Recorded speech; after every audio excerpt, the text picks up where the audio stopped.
ঘুমটা দেওয়ার চল এখন একেবারেই নেই, তবে বিয়ের পরে ভাত কাপড়ের দুপুরে একটু গুরুজনরা চায় বৌমাকে ঘুমটার তলায় দেখতে, আর তখন সমস্যা হয় সামনে এরকম দুটো বড় বড় ক্লিপ দিয়ে সেটা লাগিয়ে দেয়, যেটা দেখতে খুবই অদ্ভুত লাগে। আর এখন ট্র্যাডিশনালভাবে সাজাটা রিসেপশনে এমন একটা ট্রেন্ড হয়ে দাঁড়িয়েছে যে সমস্ত মেকআপ আর্টিস্টদের কাছেই প্রত্যেকটা ব্রাইড ডিমান্ড করে যে একটু ট্র্যাডিশনালভাবে ঘুমটা দিয়ে সাজাবে।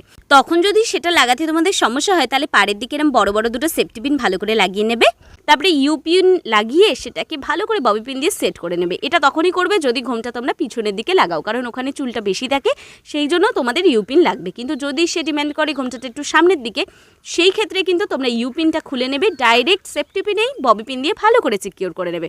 দেখবে যতই মাথা নাড়াক না কেন ব্রাইড একেবারেই ঘোমটা খুলবে না।